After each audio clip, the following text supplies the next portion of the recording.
Para sahabat yang terkasih, welcome to Nutrisi Rohani dan Edukasi, platform digital untuk berbagi nutrisi rohani yang bersumber dari sabda ilahi dan berbagi harta rohani gereja. Saudara-saudari dan para sahabat yang terberkati, selamat berjumpa kembali bersama dengan Nutrisi Rohani dan Edukasi. Hari ini bersama dengan saudara-saudari kita di seluruh dunia yang bersatu dalam Gereja Katolik, kita merayakan Hari Raya Santo Petrus dan Paulus. Mengapa ada perayaan ini dalam gereja?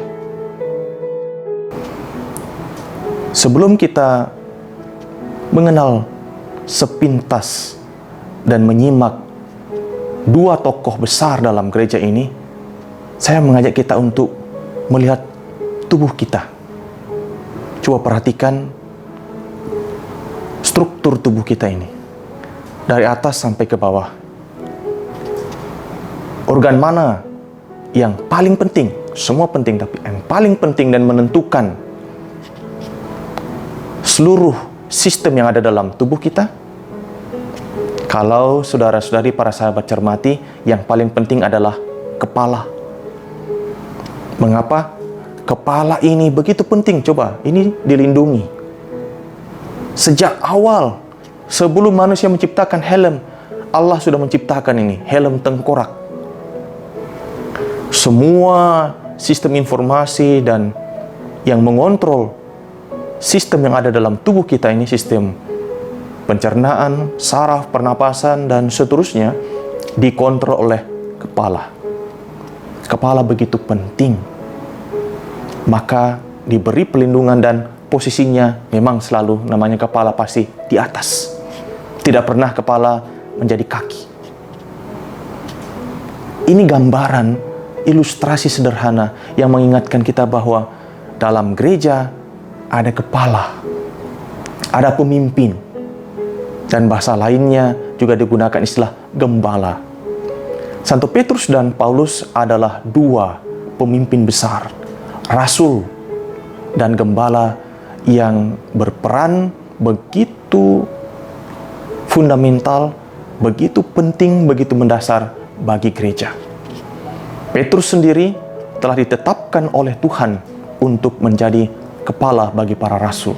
Sebagaimana kita dengarkan dalam bacaan Injil hari ini, Tuhan bersabda, "Engkaulah Petrus, di atas batu karang ini kudirikan gerejaku, dan alam maut tidak akan menguasainya lagi. Aku memberikan kepadamu kunci kerajaan surga." Saudara-saudari, sahabat yang terberkati, Tuhan sendiri telah memilih dan menetapkan Petrus menjadi dasar bagi gereja dan memberikan kepadanya kuasa, simbolnya itu kunci. Sehingga sampai hari ini para pengganti Petrus, yakni para paus, menjadi kepala gereja seluruh dunia yang punya kuasa untuk menggembalakan, mengajar, dan memimpin seluruh umat Allah. Maka para pengganti Petrus yang menjadi uskup Roma dan pemimpin gereja seluruh dunia menjadi pemersatu, menghadirkan Kristus sang kepala, maka disebut Vicarius Christi. Sri Paus yang menjadi pengganti Santo Petrus menempati tahta Petrus sekarang, menggembalakan kita semua. Maka hari ini kita bersyukur kita punya gembala, sang kepala dalam gereja yang memimpin kita, menuntun kita, mengarahkan kita, khususnya untuk satu visi spiritual, yakni mencapai keselamatan kekal. Maka kita bersyukur punya pemimpin. Dan juga Santo Paulus, seorang rasul besar yang sebelumnya menjadi penganiaya jemaat, kini menjadi pewarta iman dan pembela iman akan Kristus yang bangkit karena pertobatannya. Ia menjadi rasul bagi bangsa-bangsa.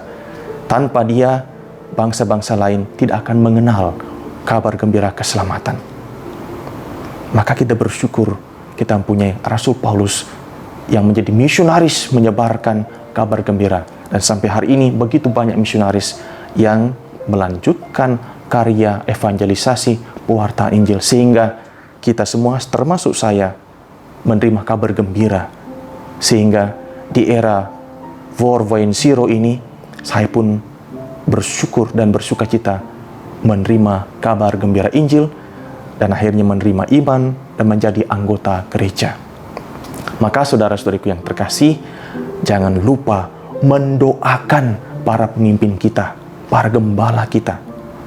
Untuk gereja universal kita punya Sri Paus Fransiskus, dan di masing-masing keuskupan kita punya gembala kita sendiri. Seperti di Makassar, kita punya Uskup John Likuada sebagai gembala kita di gereja lokal ini.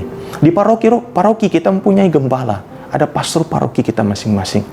Doakanlah mereka semua. Mereka juga punya kelemahan dan keterbatasan. Seperti Petrus dalam bacaan pertama yang kita dengarkan dalam perayaan Ekaristi pewartaan Sabda hari ini.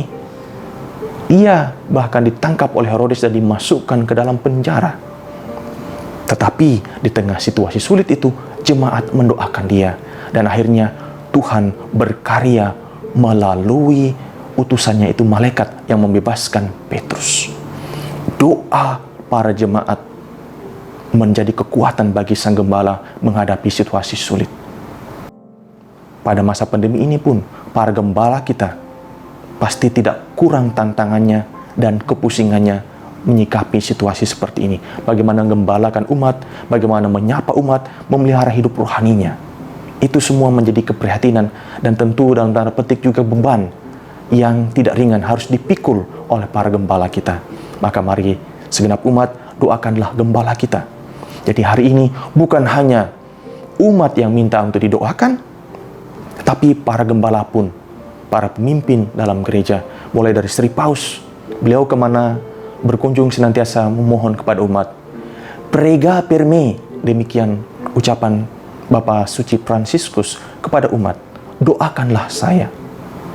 Karena beliau tahu sebagai manusia, beliau juga tidak luput dari kelemahan. Seperti Petrus yang jatuh bahkan pernah menyangkal Yesus, tetapi dipilih bahkan ditetapkan menjadi pemimpin. Pemimpin kita juga punya kelemahan dan keterbatasan.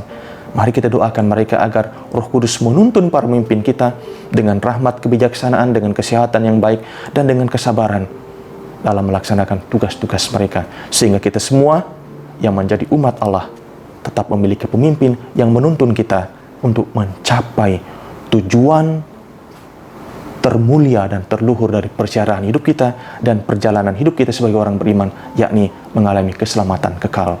Maka pada pesta Santo Petrus dan Paulus, mari kita bersatu mendoakan para gembala kita, agar Sang Gembala Agung, Tuhan Yesus sendiri, senantiasa mendampingi mereka dan menyertai para gembala dan kita semua umat gembalaannya.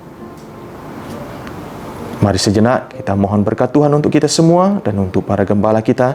Khususnya kita mengingat para pastor kita, para uskup kita yang sakit dan juga yang sudah berpulang, yang di medan sulit melayani para umat. Semoga mereka semua dilindungi, dibimbing dan diberkati oleh Allah yang Maha Kuasa, Bapa dan Putra dan Roh Kudus. Amin.